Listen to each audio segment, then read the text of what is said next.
Hey everybody, Mark Adam here from the WPG Magazine and WPG Sports.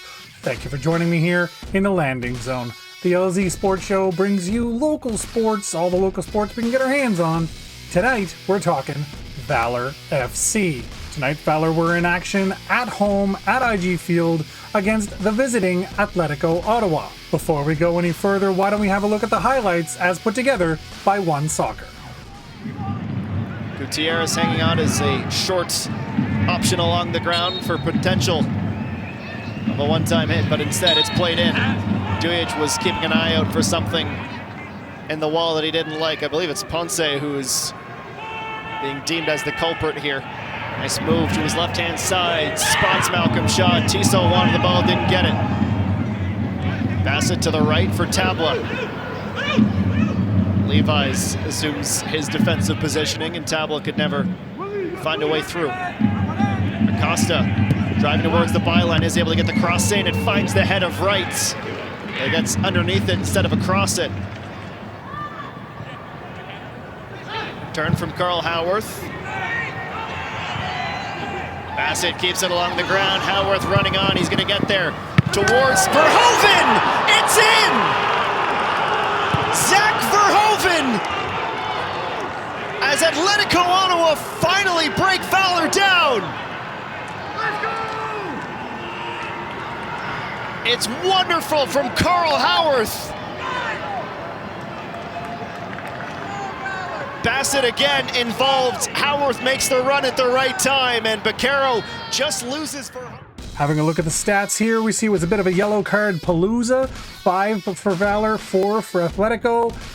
Quite a few fouls on either side. The possession was mostly carried and the pace of play was pushed by Valour FC, but they only managed 1 shot on target.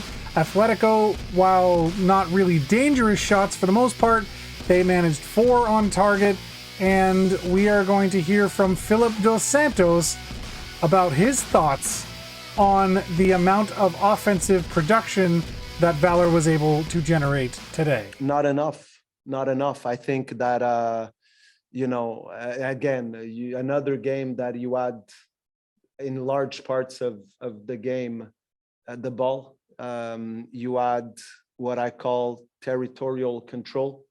We were installed in the opposition's half, and we weren't able to create enough. We weren't able to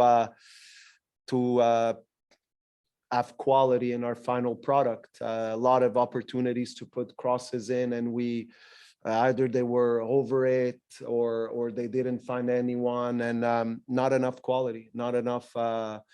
We weren't pragmatic enough at times when we needed to be, and it's hard to win games if you don't create enough, if you don't get into good areas, and then when you do, if the quality for some reason on that day isn't there. So I just felt that we were at times sloppy in the way that we approached the game in the final third.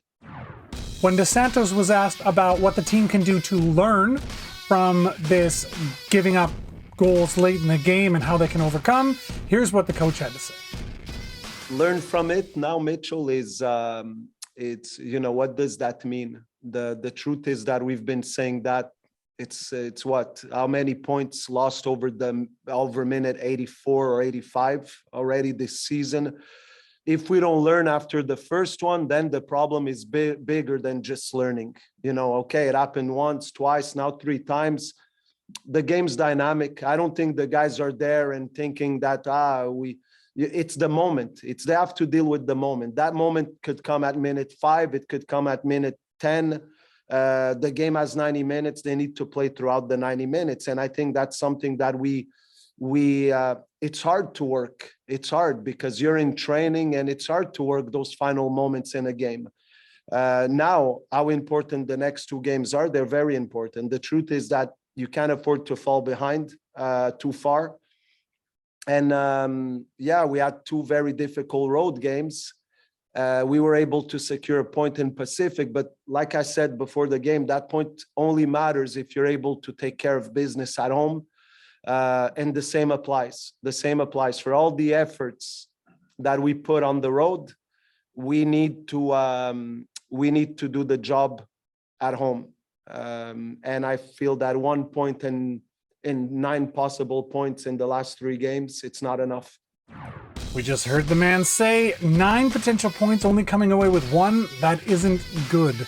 Unfortunately, when you look at the season as a whole, they've played 8 matches thus far, and they've only walked away with 9 points out of a potential 24. They're currently sitting in 5th place, which is not a playoff spot, and if they want to make the playoffs, they really need to figure out the last 10 minutes of each match. That seems to be the most common way that they're giving up potential points. It isn't time to panic just yet. There is essentially 3/4 of the season left to be played. There's lots of soccer.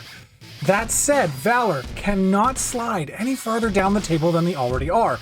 It has been proven that it is very difficult later on in the season to start climbing your way out of the basement. There is such potential in this Valour locker room. Have a look at Sean Rea, for example. That goal he scored the other day against Pacific was a thing of beauty, but it came on the counterattack. That isn't where Valour has been struggling.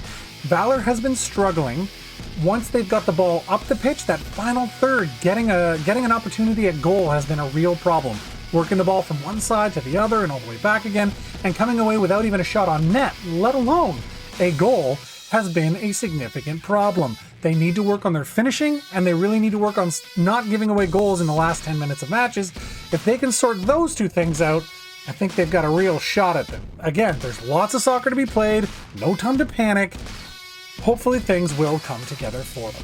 Valour's next match will be Sunday, June 5th at 3 p.m. again here at home, when they will host FC Edmonton. For those of you soccer nuts that are out there that are looking maybe to make it a double header, I don't know if you're aware, but FC Manitoba also plays the same day at 7 p.m. at the Ralph Contafio Soccer Complex. So maybe you can go to one, then you can go to the other. FC Manitoba hosting the Des Moines Menace all the way from Iowa. Should be a good time. Super affordable tickets. I'm just saying, could be a good time. That's going to be it for today. Thank you so much for watching. Please, it goes a long way for us and it means almost nothing to you, I'm sure. Like and subscribe while you're here. I would be very, very grateful. Speaking of grateful, I want to give you something. Who would like a ticket to Valour's next match that I just mentioned on Sunday, June 5th? If you would, fire a comment below in our YouTube channel telling us who is your favorite Valour player and why. We would love to hear from you, and we would love to give away a ticket. So, thanks again. I'm Mark Adam. We'll see you next time in the LZ.